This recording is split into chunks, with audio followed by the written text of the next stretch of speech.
بسم اللہ الرحمن الرحیم والذین لا يدعون مع اللہ الہا آخر، یعنی اللہ تعالیٰ اہل ایمان کی نشانی بتا رہا ہے کہ وہ ایسے لوگ ہیں کہ وہ اللہ کے ساتھ کسی اور کو الہ کے طور پر نہیں پکارتے۔ ولا یقتلون النفس التي حرم اللہ الا بالحق، اور کسی جان کو ناحق قتل نہیں کرتے۔ ہاں بفتوی شریعت والا معاملہ علیحدہ ہے، یعنی قتل کے بدلے قتل، وہ بھی گورنمنٹ کا جوڈیشری کا کام ہے، آپ نے خود نہیں کرنا۔ ولا یزنون، نہ زنا کرتے ہیں۔ ومن یفعل ذلک یلقى اثاما، جو کوئی یہ تین گناہ کرے گا ان قریب ان کا عذاب چکھ لے گا۔ کون سے تین بڑے گناہ گنوائے گئے ہیں؟ نمبر 1 اللہ کے ساتھ شرک، نمبر 2 قتل ناحق، اور نمبر 3 زنا۔ حتیٰ کہ بخاری مسلم میں ایک حدیث ہے کہ نبی علیہ السلام سے جب بڑے بڑے گناہوں کے بارے میں پوچھا گیا نا، تو آپ نے یہی 3 گناہ گنوائے اور پھر آپ نے کہا قرآن پڑھ کے دیکھو۔ یعنی نبی علیہ السلام بھی اپنی بات کی دلیل میں قرآن پیش کرتے تھے، ماشاء اللہ تعالی۔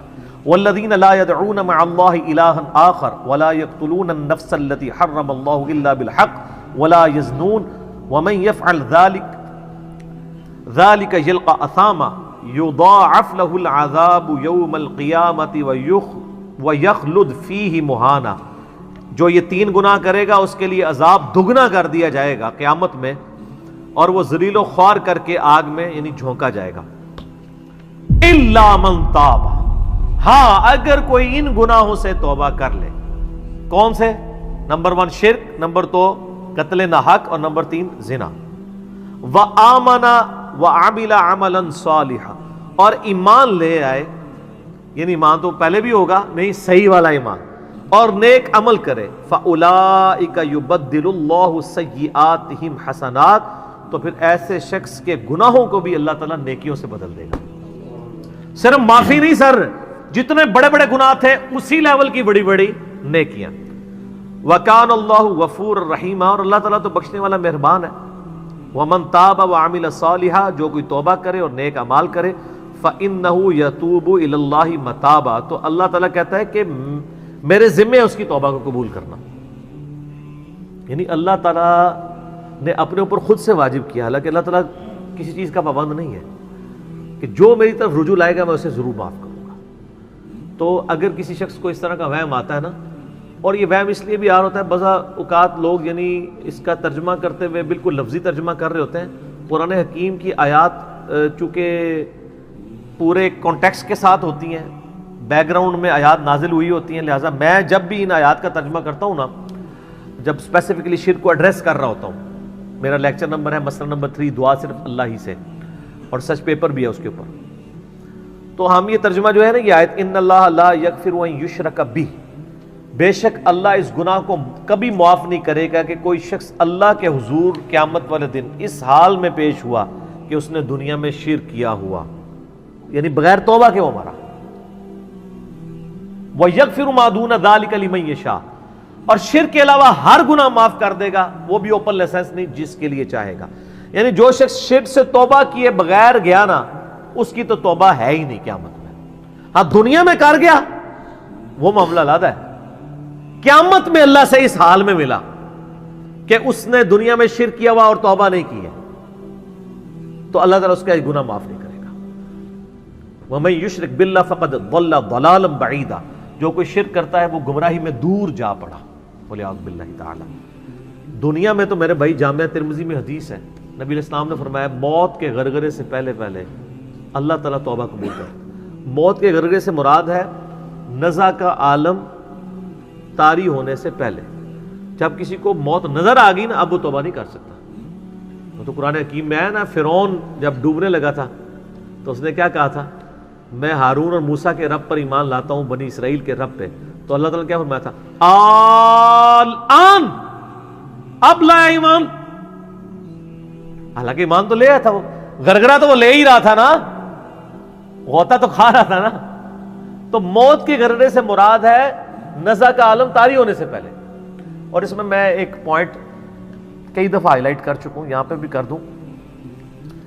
اگر آپ کو کسی شخص کے بارے میں یہ پتہ چل جائے نا کہ اس کو لا علاج بیماری لگ چکی ہے اور وہ اب کچھ عرصے میں ایکسپائر ہو جائے گا، جیسے کینسر ہے، یعنی ہم نے یہ لرن کر لیا نا کہ کینسر جب تھرڈ سٹیج کے اوپر پہنچ جاتا ہے تو وہ انسان بچتا نہیں ہے۔ جس شخص کو کینسر ہوا ہے یا سپوز اس کے گردے فیل ہو گئے یا دل بالکل ایج پہ پہنچ چکے ہیں، ایسے لوگوں کو یعنی پاکستان انڈیا میں تو لوگ چھپاتے ہیں کہ پہلے ہی نہ کہیں مر جائے وہ سن کے۔ کتنی حیران کن بات ہے کہ مسلمان جس کے لیے موت ایسٹ ہونی چاہیے، چلو کافر کو تو سمجھ آتا ہے، اس نے تو دنیا ہی کمائی ہے نا، مسلمان بھی یعنی مرنے سے پہلے مر جاتا ہے موت کا سن کے۔ ایسا تو نہیں ہونا چاہیے اصولاً۔ اور یہ ٹانٹ اللہ نے قرآن پاک میں یہودیوں کو دی ہے سورہ جمعہ کے اندر، کہ کہتے ہیں نا اللہ کے بڑے چہیتے ہیں، ان کو کہو کہ تم موت کی تمنا کرو اگر تم سچے ہو۔ اگر تم اللہ کے چہیتے ہو تو پھر موت تو تمہارے لیے خوشخبری ہونی چاہیے، لائبلٹی نہیں ہونی چاہیے، ایسٹ ہونی چاہیے۔ اب یہی تان ہمیں بھی آ رہا ہے، مسلمان کی حالت نہیں ہو چاہیے، اس کو موت کا پتہ چلے تو جناب وقت سے پہلے ہی مرنے کی کوشش کرے۔ تو لیکن آپ یورپ امریکہ میں اگر کسی کو بیماری ہو نا، اس کو بتا دیا جاتا ہے کہ سر پلان کر لیں 6 مہینے ہیں، اور 6 مہینے بھی ان کے پلان ہیں، وہ 6 سال بھی ہو سکتے ہیں، 6 گھنٹے بھی ہو سکتے ہیں، وہ تو اللہ کی مرضی ہے، وہ ایک ایسٹیمیٹ بتاتے ہیں۔ یہاں پہ لوگ چھپا لیتے ہیں۔ اس کا نقصان یہ ہے کہ نہ وہ اپنی لائف کو یعنی کوئی وراثت کے پوائنٹ آف ویو سے مینج کر سکتا ہے، اور سب سے بڑھ کے اسے توبہ کی طرف آپ کو لانا چاہیے۔ میں تو کہتا ہوں نہیں، کسی کو کینسر ہو گیا ہے، ابھی اس میں موت کا غرغرہ نہیں آیا، کوئی کینسر ہوا ہے نا، پتہ نہیں کب مرنا ہے، ٹھیک ہے نا، نزع کا عالم بھی نہیں ہے، اس کو سب سے پہلے بتائیں کہ بھئی تمہیں لا علاج بیماری ہے، تمہاری ڈیتھ کسی بھی وقت ہو سکتی ہے، اللہ کی طرف رجوع لاؤ۔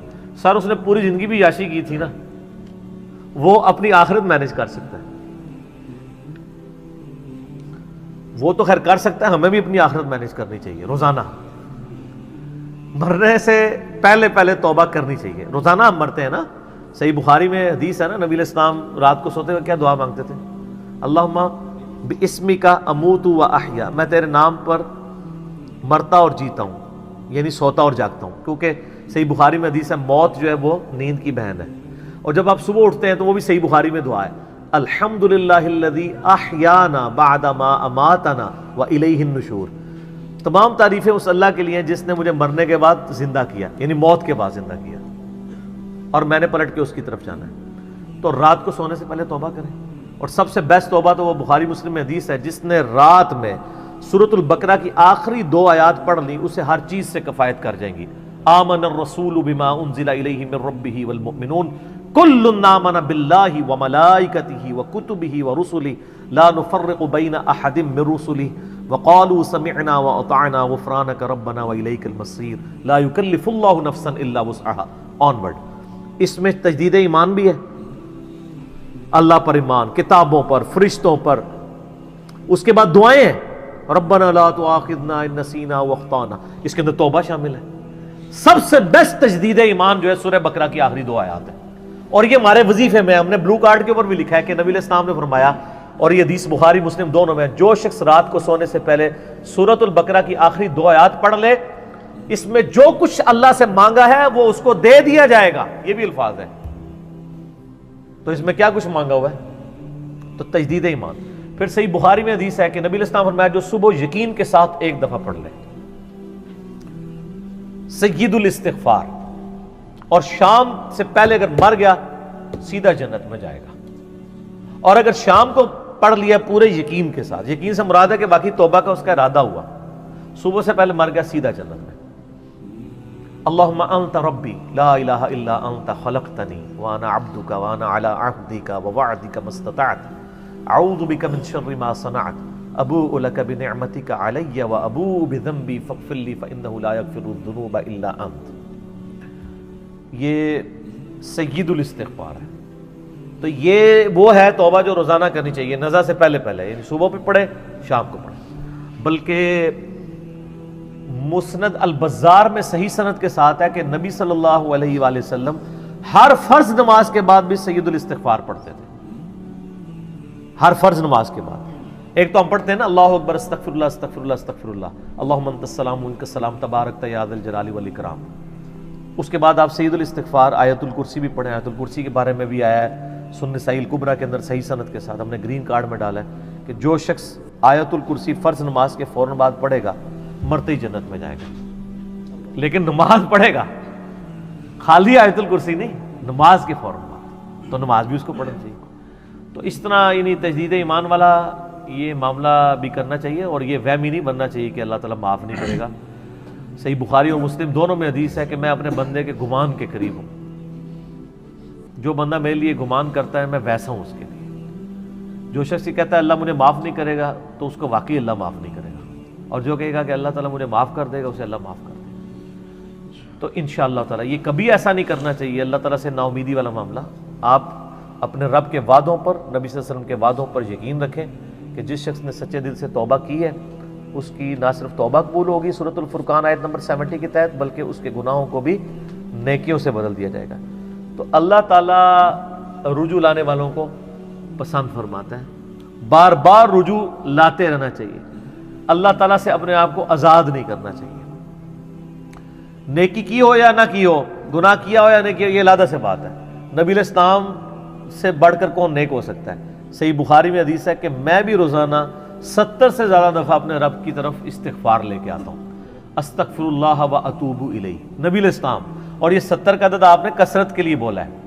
عربی میں 70 کا مطلب 70 ڈیجٹ نہیں ہوتا، 70 کا مطلب 1000 دفعہ بھی ہو سکتا ہے، 10,000 دفعہ بھی ہو سکتا ہے، 100 دفعہ بھی ہو سکتا ہے، کثرت کے لیے بولا جاتا ہے۔